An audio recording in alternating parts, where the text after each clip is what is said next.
चलिए आज की कथा जो है थोड़ा बहुत मतलब प्रश्न उत्तर के ऊपर भी हम ध्यान देंगे। हमारे भक्त लोग कुछ कुछ प्रश्न किए हैं। जैसे एक बहुत अच्छा निवेदन आया है कि श्री वृंदावन धाम की जो नवरात्रि है उसके ऊपर हम चर्चा करें, खास करके ये शारदीय नवरात्रि।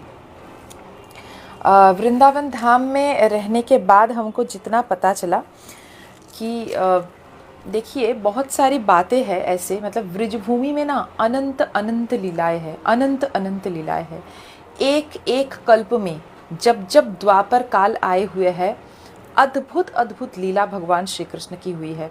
हर एक द्वापर में जैसे कुछ कुछ लीला सेम रहते हैं, जैसे रास लीला, कालिया नाग की मर्दन, ये सब लीला सेम रहते हैं। ये बहुत इम्पॉर्टेंट लीलाज है। लेकिन बहुत बार जो होता है ना कि जो सर्कमस्टेंसेस है, जो माहौल है, जो परिस्थिति है, वो बहुत बार बदल जाते हैं। तो ऐसी बात नहीं है कि प्रत्येक बार भगवान आएंगे, क्योंकि भगवान देखिए, भगवान को बोलते हैं कि रस वैशः, रसिक चूड़ामणि। तो वो अपने लीला में कुछ कुछ स्पाइसेस जो है वो चेंज करते रहते हैं। तो इसीलिए हर एक बात मुझे ऐसा लगा, मैं जब व्रज में पहुंची, व्रजवासी जो बोलते ना कि खानदानी व्रजवासी, मतलब ऐसे ऐसे ब्रिजवासी नहीं, दरअसल ब्रिजजन है वो लोग। एक होता है ब्रिजवासी और एक होता है व्रजजन। व्रजजन मतलब कि जो व्रज में जन्मे हैं, और व्रजवासी आप हम सब हो सकते हैं। कल अगर आप व्रज में चले जाओ, बस जाओ, तो आप व्रजवासी। लेकिन व्रजजन वो है जो पुरखों से व्रज में है और उनका जन्म कर्म सब कुछ मतलब व्रज में ही हुआ है, व्रज 84 क्षेत्र के अंदर। तो वो लोग हैं व्रजजन, उनको कहा जाता है व्रजजन। तो मैं जितने भी व्रजजन के साथ मैं बात की हूँ, वहाँ बहुत सारे, जैसे आप लोगों को पता ही है कि बहुत सारे महात्मा लोग हैं, वो वहाँ बैठ के आज भी लीला की आनंद ले रहे हैं। उनको जगजाल में क्या हो रहा है, दुनिया में क्या हो रहा है पता है। ऐसे नहीं है कि पता नहीं है, पता है, लेकिन बहुत ज़्यादा उनको लेकर वो परेशान भी नहीं है, मतलब जगत के कल्याण के लिए। लेकिन देखिए, जगत के कल्याण के लिए वो लोग बहुत बड़ी भूमिका रखते हैं, वो महात्मा लोग। वो उनका जो उपस्थिति है, वो जो इस धरती के ऊपर है, इसीलिए हवन का अग्नि जल रहा है। और शास्त्र में ऐसा कहा गया है, जब तक इस धराधाम के ऊपर हवन के अग्नि जलते रहेंगे, मतलब देवताओं को हबी जब तक ठीक ठाक से, मतलब कुछ भी हो जाए, लेकिन हवि उनके तक पहुंच जाएगा, तब तक भगवान अवतीर्ण नहीं होंगे पूर्ण ब्रह्म रूप में। अंश अंश रूप में अवतीर्ण हो सकता है, अंश अवतार, कला अवतार में वो अवतीर्ण हो सकते हैं, लेकिन पूर्ण ब्रह्म सनातन रूप में तब तक उनको अवतीर्ण होने की कोई आवश्यकता नहीं है। जब तक होने का था तब तक हो लिया। तो इसीलिए उन लोगों की उपस्थिति है। तो इसीलिए हमारे इस कलयुग में, घोर कलयुग तो अभी नहीं आया है, इन्हीं लोगों के कारण। तो वो सब महात्मा वहाँ है, तो उन लोगों के साथ जितना वार्तालाप करके, चर्चा करके मैं जान पाई हूँ, उससे मुझे ये पता चला है कि बहुत सारे बात जो है वो आपको ना तो श्रीमद् भागवत में मिलेंगे, ना तो कोई दूसरे शास्त्र में मिलेंगे। बहुत सारी बात है जो वहाँ लीला स्थली में जाके आपको जानने को मिलेगा। जैसे बरसाना की ओर बहुत सारे लीला स्थली है जिनका शायद ग्रंथों में भी उल्लेख नहीं है, या शायद ग्रंथों में उल्लेख है लेकिन वो पूर्व के नाम से उल्लेख है, अब उसका नाम परिवर्तन हो चुका है। तो जैसे बरसाना में सांखड़ी खोड़ करके एक जगह है, आज भी सांखड़ी खोड़ के नाम से ही जाना जाता है। फिर ऐसे ऊंचा गांव है, ललिता सखी की गांव, चिकसौली गांव है। तो वो मतलब लगता है कि जैसे छोटा छोटा गांव है, लेकिन उनमें भगवान की अद्भुत अद्भुत लीला सब हुई है।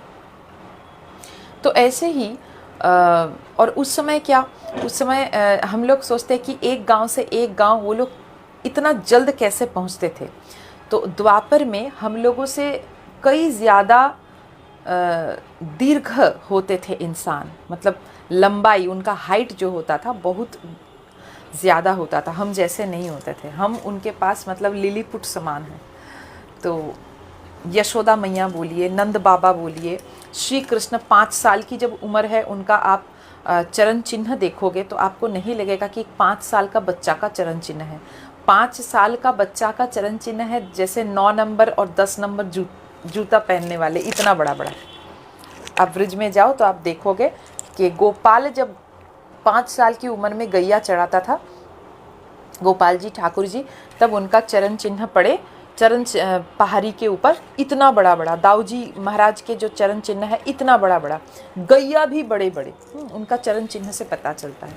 तो बहुत जल्द वो लोग एक जगह से एक जगह इसीलिए जा पाते थे। उन लोगों का जो फुट स्टेपिंग होता था वो भी लंबा होता था।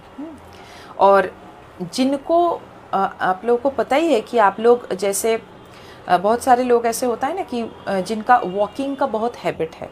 आजकल तो वो हैबिट नहीं होता है हम लोगों का, लेकिन बहुत सारे लोगों का है, एवरेज में अभी भी चलता है। तो जो लोग रेगुलर वॉक करते हैं उन लोगों का वॉकिंग का स्पीड भी बहुत ज़्यादा होता है। उन लोगों के पास 25 किलोमीटर 30 किलोमीटर कोई मतलब मायने नहीं रखता है। एक जगह से एक जगह वो लोग तुरंत मतलब पहुंच जाते हैं। हम लोगों को 1 घंटा लगेगा, उन लोगों को शायद आधा घंटा लगेगा, आधा घंटा में पहुंच जाएंगे। तो यान वाहन तो उस समय उतना नहीं था, आप लोगों को पता है। तो आइए फिर ब्रिज की जो वृंदावन की कथा है मैं वो शुरू करती हूँ। वृंदावन की नवरात्रि, तो जैसे हमको पता चला वैसे वैसे हम आपको बोल रहे हैं। अगर आपको भी कुछ पता है, हो सकता है कि आप में से कोई जुड़े हैं, आपको कुछ और भी कुछ पता है, तो ज़रूर लिख के डालिए, ज़रूर हमको बताइए। श्री वृंदावन धाम में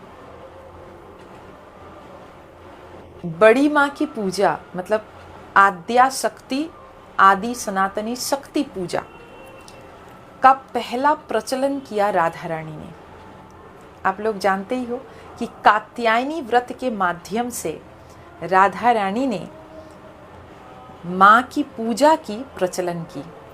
और कहा जाता है कि राधा रानी बचपन से ही गौरी देवी मंदिर में जाती थी। अपनी पिताजी वृषभानु राजा और कीर्तिदा मैया के साथ छोटी सी लाडली कहाँ जाती थी? गौरी देवी मंदिर। और आज भी वो गौरी देवी मंदिर वृंदावन धाम में विराजमान है। एक तरफ गौरी देवी मंदिर है, एक तरफ चंडी माँ की मंदिर है। आप चंडी माता की मंदिर में जाओ तो वहाँ भी आपको शिला मूर्ति दर्शन करने को मिलेगा। और श्री वृंदावन धाम में सती का केश, सती जब दक्ष यज्ञ के बाद आप जानते हो आप सभी, मैं उसको नहीं बोल रही हूँ फिर से, कि सती ने जब पिता दक्ष के यज्ञ में जब शामिल हुए और वहाँ जब अपमान हुआ, शिव अपमान सुनने के बाद उन्होंने क्या किया? अपने आप को अग्नि में जला दिया, आत्महत्या उन्होंने कर लिया। और फिर शिवजी आए और उन सती की वो जली हुई देह को देखकर बहुत क्रोधित हो गए। वीरभद्र को बुलाए, अपने जटा से प्रकट किए वीरभद्र को, और बोले कि सब ध्वंस कर दो। और सती की वो जो जली हुई देह है उसको कंधे पर चढ़ाते हुए तांडव करने लगे, प्रचंड तांडव करने लगे। इतना जोर तांडव करने लगे कि महादेव की वो क्रोधाग्नि और तांडव से प्रलय मच गया पूरे ब्रह्मांड में। तो श्री हरि विष्णु नारायण ने सुदर्शन चक्र के माध्यम से सती के देह खंड विखंड करने लगे। क्यों? क्योंकि सती के देह ही जब नहीं रहेंगे तब महादेव का क्रोध शांत हो जाएगा और प्रलय भी बंद हो जाएगा, इसी चेष्टा से। तो फिर सती के देह जहाँ जहाँ गिरे वहाँ को आज क्या कहा जाता है? सती पीठ। तो वृंदावन वैसे ही एक सती पीठ है। श्री क्षेत्रपुरी धाम वो भी जान लीजिए, वो भी सती पीठ है। वहाँ भी सती के देहांश गिरे थे, जहाँ बिमला मैया आज विराजमान है, जिनके भोग ग्रहण करने के बाद प्रभु का प्रसाद, जगन्नाथ का प्रसाद महाप्रसाद में परिवर्तित हो जाता है, वो है बिमला देवी। तो इसीलिए जब भी पुरी धाम में जाके जयकारा कीजिए तो अवश्य ही जय श्री बिमला देवी मैया की जय ये जरूर बोलिए। वो भी एक सती पीठ है और श्री वृंदावन भी सती पीठ है। अच्छा, वृंदावन में आप जाओगे तो आपको दो कात्यायनी मंदिर देखने को मिलेंगे। वृंदावन में आपको दो कात्यायनी मंदिर देखने को मिलेंगे। एक है जहाँ वृंदावन के एकदम जो कहते हैं उसको हमारे रमन रेती, जो रमन रेती नहीं, सॉरी मैं भूल रही हूँ। देखिए मैं जहाँ रहती थी वहीं उसका जगह मैं मतलब नाम ही मैं भूल जा रही हूँ।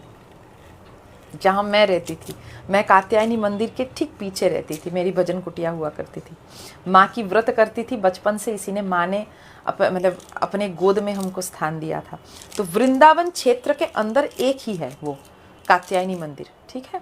और एक है बरसाना की तरफ, जो कहा जाता है कि ठीक जमुना मैया के किनारे है, लेकिन वहाँ आज अगर आप जाओगे तो जमुना मैया वहाँ नहीं है, वो अग्रसर हो गई है।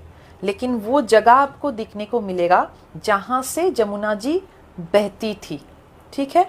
और ठीक उसी मतलब जगह के ठीक एकदम तट पर किनारे में एक मंदिर, अभी तो मंदिर बना हुआ है, लेकिन उस मंदिर के अंदर जो माँ कात्यायनी की गैरिक शिला मूर्ति है, गेरुआ कलर का जो शिला मूर्ति है, वो आज का नहीं है, वो द्वापर के समय का है। और वो माँ कात्यायनी स्वयंभू उनको कहा जाता है, वहीं पर माँ कात्यायनी स्वयंभू है।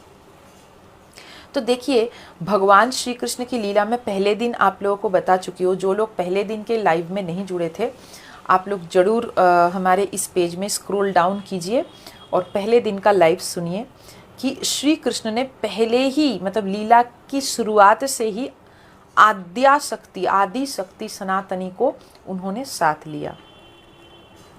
और जब व्रज में जब गोपियों के साथ भगवान लीला कर रहे थे, तब फिर से एक बार आदि शक्ति को मर्यादित करने के लिए उन्होंने क्या कहा कि व्रज गोपियों से कहा कि ऐसे नहीं होगा, इनको व्रत करना पड़ेगा। और लीला संगिनी परम आह्लादिनी शक्ति राधा रानी, जिनके अंश है माया महामाया जोग माया, राधा रानी जहाँ उपस्थित है वहाँ तो किसी का और पूजन की जरूरत ही नहीं, लेकिन फिर भी राधा रानी स्वयं उनको अपने ही कोश से प्रकट करके अपने ही पूजा कर रही है। क्या अद्भुत लीला है। राधा रानी की अंश है माया, महामाया और जोग माया।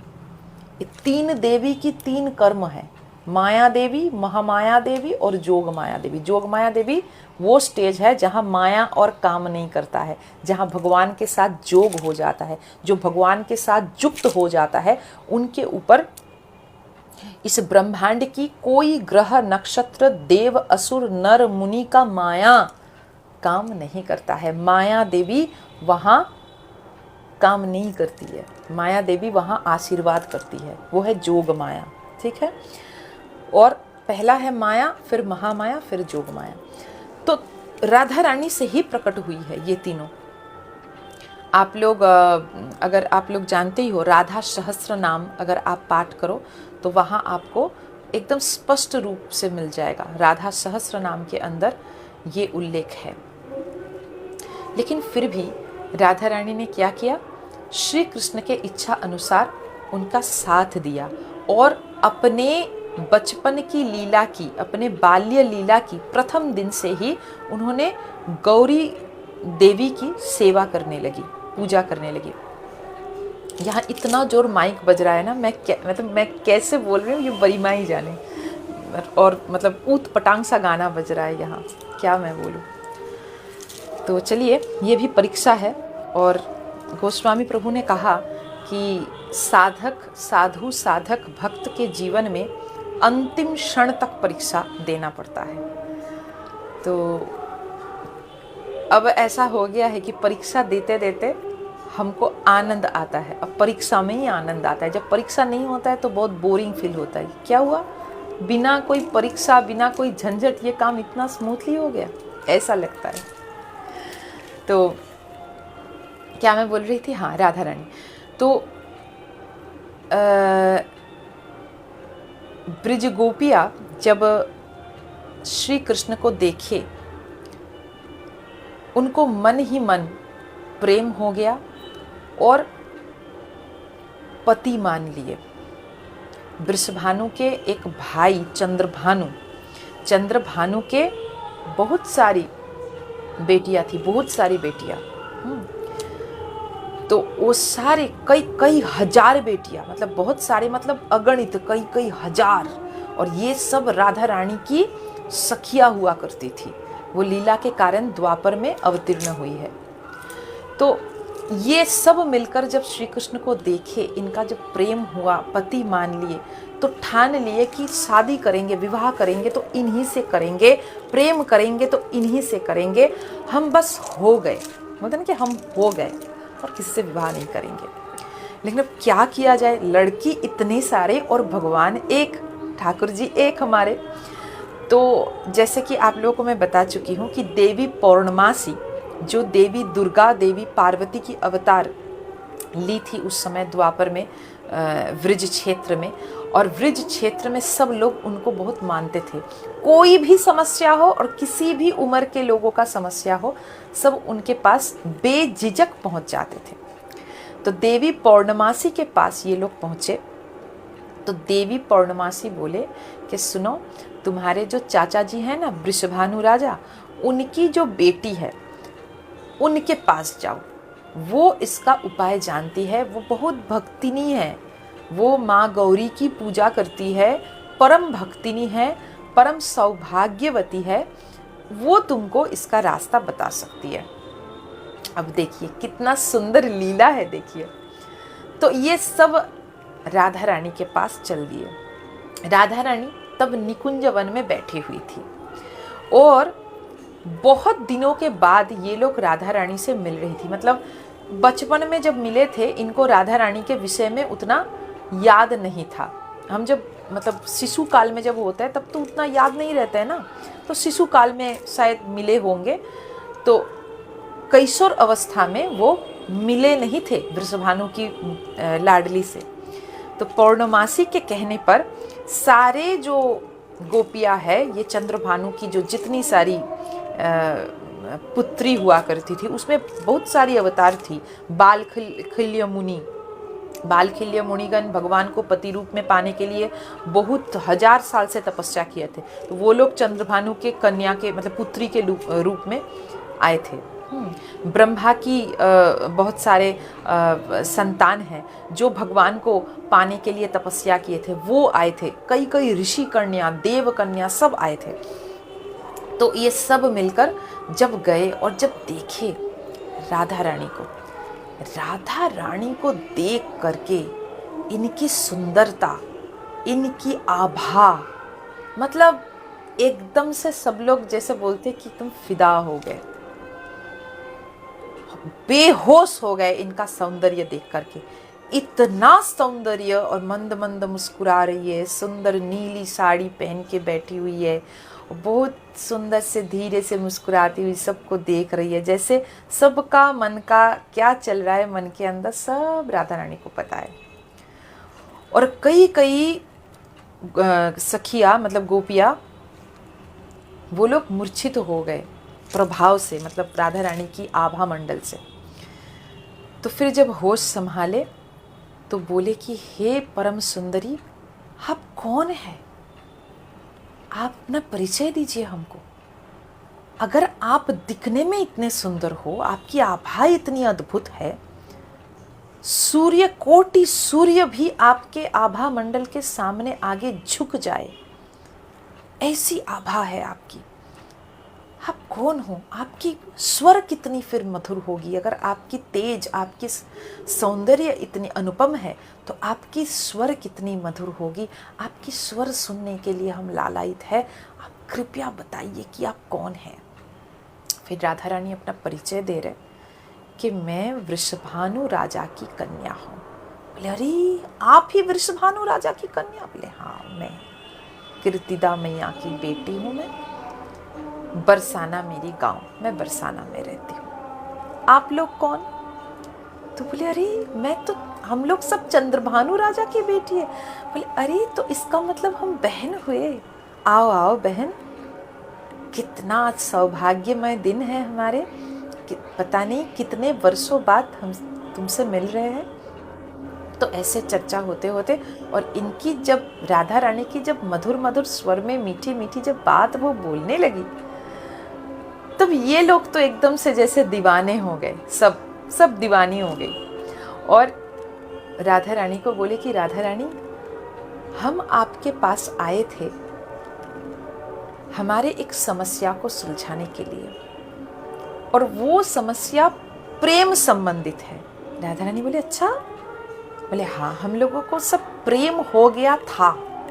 प्रेम हो गया था इसका मतलब क्या है? बोले क्योंकि अब हमको और उनके प्रति कोई प्रेम नहीं है, हमको उनको पाना भी नहीं है, हमको आप चाहिए। बोले आए? बोले हाँ, हमको आप मिल गए, आपके साथ हम रहेंगे, आपके सेवा हम करेंगे, बस आपके मतलब आपको आपका जो सान्निध्य है वो हमको चाहिए, हमको कृष्ण नहीं चाहिए।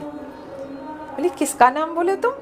बोले वो नंदलाला का पुत्र, नंद का छोड़ा कृष्ण, उनके प्रेम में हम पागल हो गए थे, उनको पाने के लिए आपके पास हम दौड़ के आए।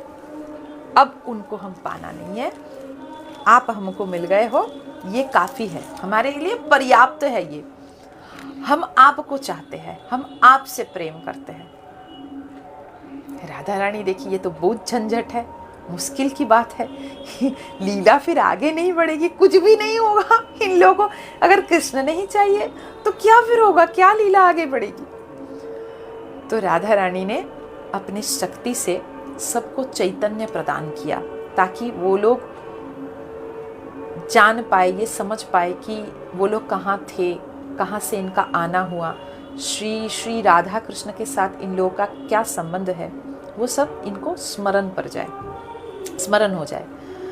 तो जैसे ही उनको दिव्य दृष्टि दिया, आशीर्वाद किया, तो इन सब का सब कुछ याद आ गया और बोले कि सखिया, तुम तो आए हो हम लोगों को सहायता करने के लिए, गोलोक धाम से यहाँ आए हो, ब्रह्मलोक से यहाँ आए हो, कोई तपलोक से यहाँ आए हो, तुम सब आए हो हमको सहायता करने के लिए। क्या तुम भूल गए? ऐसे बात करोगे तो लीला कैसे आगे बढ़ेगी? नहीं नहीं, ऐसे बात करने से तुमको कुछ नहीं होगा, तुमको कृष्ण से प्रेम करना ही पड़ेगा। जबरदस्ती है, मतलब कृष्ण से तुमको प्रेम करना ही पड़ेगा और कृष्ण को ही पाना पड़ेगा। लेकिन आप मान लीजिए कि ये मैं सुनी सुनाई बात नहीं बोल रही हूँ, ये जो मैं बोल रही हूँ आपको शास्त्र से ही बोल रही हूँ। शास्त्र ये प्रमाण है। इस बात को सुनकर सारे सखिया जो है वो आनंदित नहीं, वो बहुत दुखी हो गए, क्योंकि उनको राधा रानी मिल गई थी और उनसे वो लोग आनंदित है। कृष्ण के प्रति उनका कोई आकर्षण अब नहीं है। प्रेम में थोड़ा तो आकर्षण की बात होती है ना, तब तो जाके प्रेम होती है। आकर्षण ही नहीं है तो कैसी दीवानापन होगा। अब राधा रानी बोल रही है, इसीलिए मतलब राधा रानी की प्रेम में आके ये लोग राधा रानी को ना भी नहीं बोल पा रही है। तो मुंह लटका के बोले तो ठीक, बोलिए फिर क्या करना है, मतलब ऐसी हाल है। बोले क्या करना है, मतलब तुम लोगों को व्रत करना है। माता कात्यायनी दुर्गा की व्रत त्रेता में जैसे श्री रामचंद्र माँ दुर्गा की व्रत किए थे, वैसे द्वापर में भी हमको माँ की व्रत करना है, ताकि माँ की व्रत घर घर में प्रचार हो, सब मिलकर माँ के व्रत करे, पूजा करे, इनकी महिमा को समझे। तो इसीलिए माँ की व्रत करना पड़ेगा। तो बोले व्रत करने के लिए ऐसा तो नहीं होगा, तुम लोगों को शक्ति मंत्र से दीक्षित होना पड़ेगा। तो शक्ति मंत्र हम तुमको दीक्षा नहीं दे सकते, तुम जाओ देवी पौर्णमासी के पास। फिर से भेज दिए देवी पौर्णमासी के पास। बोले देवी पौर्णमासी के पास तुम लोग जाओ और वहां से पहले दीक्षा लेकर आओ, फिर हम तुमको माँ कात्यायनी व्रत की जो नियम है वो हम बताते हैं। तो इसका मतलब क्या हुआ भक्तगण, आप बोलिए इसका मतलब क्या हुआ? ये जब ब्रिज गोपिया जब माँ कात्यायनी की व्रत की थी तब ऐसे ही मनमानी, मतलब मन से नहीं की थी कि हमको ऐसा मतलब पाना है बस कर लिए, ऐसे नहीं। उनका गुरु था कौन? देवी पौर्णमासी। और आचार्य भी, एक गुरु दीक्षा जो देने के लिए दीक्षा गुरु, और उसके बाद आचार्य जो आचार आचरण की शिक्षा देते हैं। आचार्य कौन? साक्षात राधा रानी। राधा रानी इन लोगों को नियम बताए और स्वयं भी कात्यायनी व्रत करने लगी। नहीं तो सबको संदेह होगा ना कि क्या बात है, सब लोग कर रहे हैं, ये क्यों नहीं कर रही है। तो इसीलिए राधा रानी भी कात्यायनी व्रत। तो इसीलिए हम कहते हैं कि द्वापर में हमारे त्रेता के बाद, त्रेता युग के बाद जब द्वापर शुरू होती है तो द्वापर के शुरुआत में राधा रानी ही वो प्रथम है जो माँ की इस व्रत को शुरू किया। सिर्फ यही नहीं, मैं सुनी हूँ ब्रिज से कि आज भी वृंदावन धाम में जो नवरात्रि के मेला लगते हैं वो भी राधा रानी ने शुरू की थी। वो कैसे? वृषभानु राजा एक बार भारी तरह से अस्वस्थ हो गए थे। इतना अस्वस्थ हो गए थे कि सिंहासन में बैठ कर के मतलब कार्य करने की लायक वो नहीं थे। वैद्य जी उनको पूरा पूरा विश्राम लेने के लिए बोले थे। तब जो गांव वालों था उस समय वो ग्रामवासी सब मिलकर के राधा रानी को राजा बनाए थे। इसीलिए राधा रानी को सिर्फ रानी नहीं, राई राजा भी कहा जाता है। राधा रानी राधे राज भी कहा जाता है। और राधा रानी की जब वो जब राजा बने थे, पिताजी के सिंहासन में जब वो बैठे संकल्प को लेकर, तब से खाली बरसाना नहीं, पूरे वृंदावन में जैसे चांद चांद लग गया एकदम। सब अर्थनैतिक अवस्था सब कुछ ठीक हो, वृषभानु राजा के समय में ठीक तो था, लेकिन यहाँ और ज़्यादा ठीक होने लगा। सब खुश रहने लगे, आनंदित रहने लगे, और कोई भी समस्या हो राधा रानी बहुत अच्छी तरह से उसको सुलझाती थी। तो उस समय की बात है, उस समय भी राजा बनने के बाद उन्होंने पहला काम क्या किया? नवरात्रि व्रत का खूब अच्छी तरह से प्रचलन किया, और वो चैत्र नवरात्रि में राधा रानी की थी, ऐसे मैं सुनी हूँ। और नवरात्रि में 9 दिन तक मेला लगेगा। ये राधा रानी क्यों की थी? क्योंकि उस समय क्या होता था, बरसाना, नंदगांव आदि जो ब्रज की जो गांव है, गोकुल, वृंदावन, सब जगह से यहाँ से क्या होता था कि अपने सामग्री गोपियाँ ले करके मथुरा में जाते थे और वहाँ जाके वो बेचते थे। व्यवसाय वहाँ होती थी, इधर कुछ व्यवसाय नहीं होती थी। तो राधा रानी ने नवरात्रि की मेला शुरू किया इसलिए कि नवरात्रि के मेला ऐसे हम करेंगे कि खाली वृंदावन नहीं, आस पड़ोस से जो भी राज्य है, जो भी गांव है, सब लोग इस मेले में पधारे। प्रचार हो जाए कि ब्रज क्षेत्र में ऐसा दिव्य और भव्य एक मेला होता है, मेला होती है हमारे नवरात्रि के समय में। और ये बहुत सफल तरह से प्रचार हो गए थे, क्योंकि जैसे श्री कृष्ण के हर एक काम में साथी बनती थी, मेन हमारी राधा रानी, वैसे राधा रानी की हर एक कार्य में साथी बनते थे साक्षात कृष्ण। कृष्ण ने स्वयं इसका प्रचार किया। पहले तो स्वयं आए अपने सखाओं के साथ और मेला देखकर इतना अच्छा लगा कि सबको बोलने लगे, सबको इतना मतलब इतना सुंदर, अरे अरे इतना सुंदर मेला हम देख के आए, अद्भुत मेला, ऐसे मेला हम कभी नहीं देखे। तो अपने जो जैसे हैंडीक्राफ्ट के चीज़ होते हैं ना, जैसे मान लीजिए फूलों का जेवर, सखिया बहुत अच्छा फूलों का जेवर बनाती थी।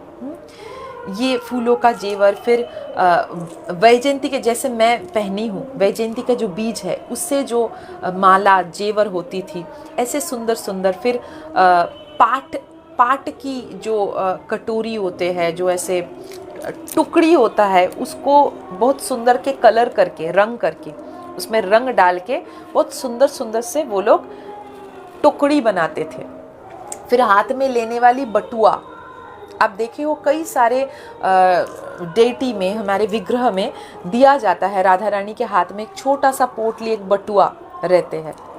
तो ऐसे तरह तरह के चीज़ ब्रिज के हर एक गांव में खास करके महिला लोग बनाती थी, और इसको लेकर एक मेला लगती थी, ताकि श्री वृंदावन धाम का, ब्रिज भूमि का प्रचार हो, ब्रिज भूमि का प्रचार प्रसार हो, और अर्थनैतिक अवस्था इतना ज़्यादा अच्छा हो जाए, इस मतलब 2 मेले में इतना ज़्यादा इन लोगों का आय हो जाए कि इन लोगों के ऊपर इतना प्रेशर ना हो कि हमको जाना ही है, मथुरा हमको जाना ही है।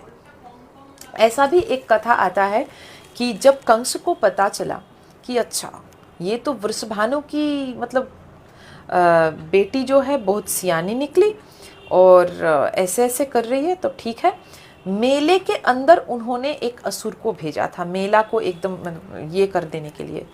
तो उस समय भी श्री कृष्ण ने उस असुर का सामना किया और उस असुर को वध किया, मेले को टच भी नहीं करने दिए। दाऊजी महाराज और श्री कृष्ण दोनों मिलकर उस असुर को वध कर दिए। राधा रानी के मेले में कोई आँच नहीं आनी चाहिए। तो उसी परंपरा अनुसार आज भी वहाँ राधा रानी की मेले, मतलब नवरात्रि की मेले, जो आज देखिए बहुत सारे लोग जानते नहीं हैं, ये सारा चीज़ जो है ना वो राधा रानी ने शुरू किया था, राधा रानी ने शुरू किया था। माँ की पूजा, माँ की नवरात्रि, मतलब कितना भव्य तरीके से किया जाए। आप देखिए जब कंस को जब वध करने भगवान जब वहाँ पहुँचे हैं, तब इधर राधा रानी अपनी गोपियों के साथ क्या कर रही है, महादेव के सामने बैठे हुए हैं। अच्छा, प्रत्येक दिन गौरी मंदिर में पूजा करने जाती थी। फिर राधा रानी का जब विवाह हुई, अभिमन्यु, या कई जगह पर लिखा हुआ है नाम अभिमन्यु, राधा रानी की जिनके साथ विवाह हुआ था, और कई जगह नाम लिखा है आयन, हम लोग बंगाल में आयन बोलते हैं, आयन घोष करके। तो ये जो थे वो परम काली के भक्त थे, और उनके घर के अंदर माँ काली की मंदिर थी। राधा रानी की प्रत्येक दिन प्रथम जो कार्य थी वो था कि सुबह उठकर ही जल्दी जल्दी जमुना जी में जाके नहाए और ब्रह्म मुहूर्त में जल्दी वापस आके काली पूजा की पूरा आयोजन करें, पूरा आयोजन।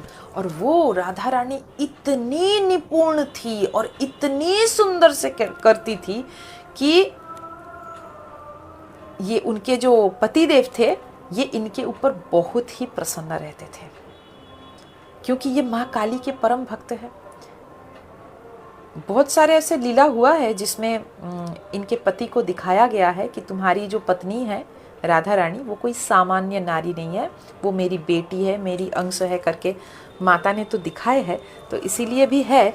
लेकिन जब भी राधा रानी की सासू माँ जटिला और उनकी ननद कुटिला, जो हर समय राधा रानी को फंसाने के लिए बहुत षड्यंत्र करती थी, तो उनका हर एक षड्यंत्र फेल हो जाता था माँ आदि शक्ति के कारण, श्री कृष्ण के कृपा के कारण। और फिर आयन घोष बोलते थे कि तुम व्यर्थ में हमारी पत्नी के पीछे पड़े रहते हो, वो माँ काली की इतनी भक्तिनी है, एक दिन नहीं चुकती है उनकी, प्रत्येक दिन इतना सुंदर से दोनों टाइम सुबह शाम दोनों टाइम आरती की जुगाड़ करना, भोग रंधन करना, भोग की जुगाड़ करना, सुंदर से हर एक चीज सामने ऐसे सजाकर रखती थी कि अभिमन्यु जी जब पूजा के आसन में जब बैठे, उनको किसी चीज के लिए पूछना नहीं पड़ता था। एक एक सामग्री सब उनका सामने मिलता था। और आप लोगों को पता है ये काली पूजा कितना कठिन पूजा होता था। शास्त्र में ये उल्लेख है कि अभिमन्यु जी प्रत्येक दिन 16 उपचार से माँ काली की पूजा करता था, फिर भोजन लेता था। मतलब सुबह से वो उपवास रहता था और प्रत्येक दिन पूजा संपन्न करके भोजन लेता था। इस पूजा का जुगाड़ करने के लिए आज भी कोलकाता में मैं देखी हूँ, मैं आपको बता रही हूँ, कोलकाता में जब काली पूजा होता है, काली पूजा दुर्गा पूजा की जुगाड़ करने के लिए ही कम से कम 10-12 लोग लगते हैं जुगाड़ करने के लिए। और वहाँ राधा रानी एकाकी अकेली प्रत्येक दिन काली पूजा की जुगाड़ करती थी।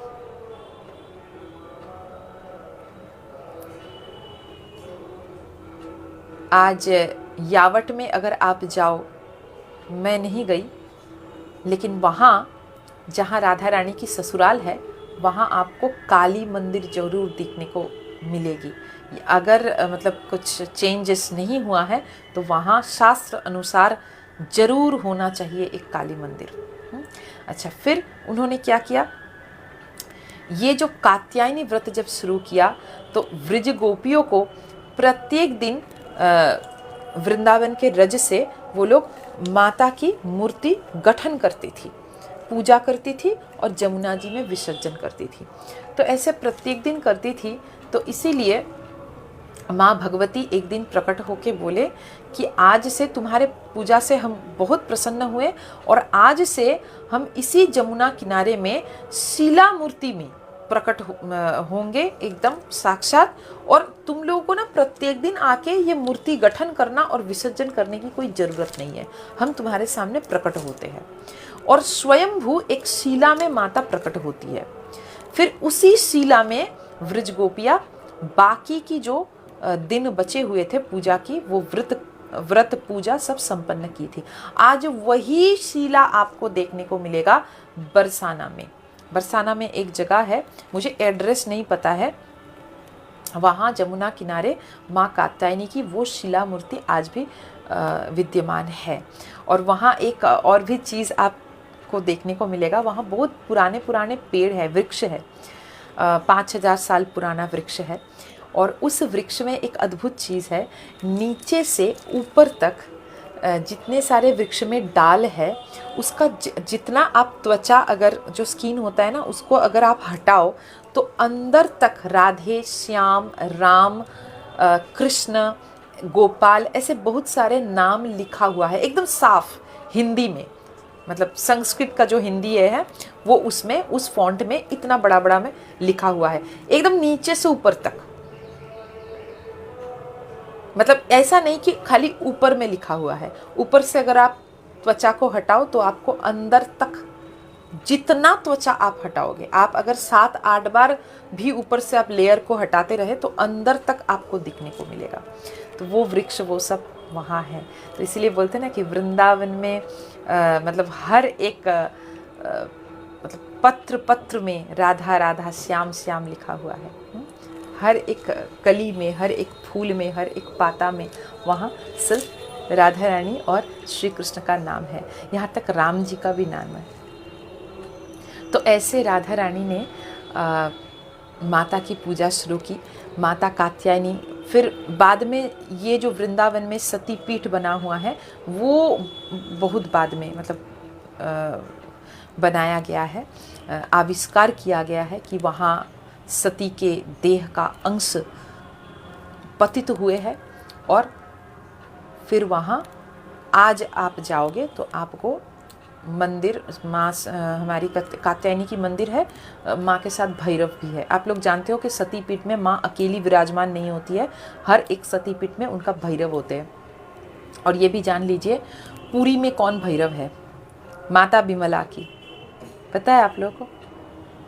पुरी धाम में माता बिमला की भैरव है साक्षात जगन्नाथ प्रभु, वहाँ अलग से कोई शिवजी भैरव नहीं है। एकमात्र सतीपीठ है पूरी धाम, जहां साक्षात जगन्नाथ प्रभु ही भैरव है, माता विमला की। तो इसलिए बहुत बड़ी महिमा है। तो ये गया एक कि वृंदावन धाम की ऐसे नवरात्रि हम देखे हैं। राधा रानी की कृपा से, श्री कृष्ण की इच्छा से वहाँ माता की बहुत महिमा है, माता रानी की बहुत महिमा है।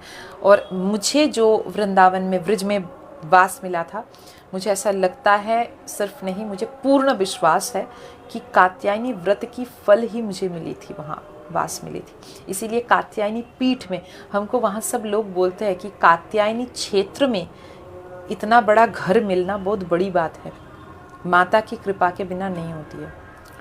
तो माता की कृपा से ही हमको मिले थे। तो इसीलिए जो लोग ऐसे सोचते हैं, ऐसे उनका सोच है कि श्री कृष्ण को पूजा कर लिया तो, राधा रानी को पूजा कर लिया तो अलग से और माता दुर्गा की पूजा करने की कोई ज़रूरत नहीं है, तो ये बहुत मिसकंसेप्ट है, बहुत गलत है। आप किसी भी साधु संत से पूछ लीजिए, जब श्री कृष्ण ने स्वयं इसका प्रचलन किया। अगर आप श्री कृष्ण को अपना इष्ट मानते हो, इष्ट मतलब क्या होता है? पति ना, इष्ट मतलब पति। तो पति को जो पसंद है, पति का जो विचार है, उनका जो कहना है, वो तो आप मानोगे, है ना। तो श्री कृष्ण का यही इच्छा है। वो, अगर आप श्री कृष्ण को संतुष्ट करना चाहते हो तो आप जरूर ही माता को पूजा करो। श्री कृष्ण इतना दयालु है, इतना दयालु है। अगर आप माता रानी की पूजा करते हो, श्री कृष्ण के पूजा ना भी अगर आप करते हो, तो भी श्री कृष्ण आपको जबरदस्ती कृपा कर देंगे, आपके ऊपर रिझ जाएंगे, प्रसन्न हो जाएंगे प्रभु, क्योंकि उनको शिवजी और माता पार्वती से बहुत लगाव है, बहुत लगाव है, जबकि उन्हीं का अंश है। अच्छा, आप ऐसे अगर हम सोचे, श्री कृष्ण का ही अंश है शिवजी, तो इसका मतलब, अंश मतलब संतान ही हुआ।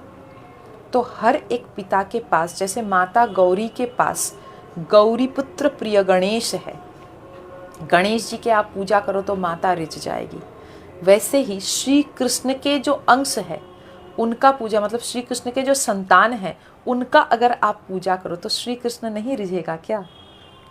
तो श्री कृष्ण का अंश है शिवजी और राधा रानी की अंश है माता पार्वती, वहीं से सब कुछ।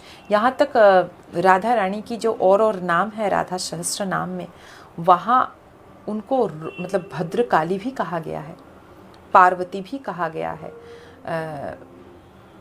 हिमाचल सुता भी कहा गया है, महागौरी, शैलपुत्री, ये सब राधा रानी की ही नाम है।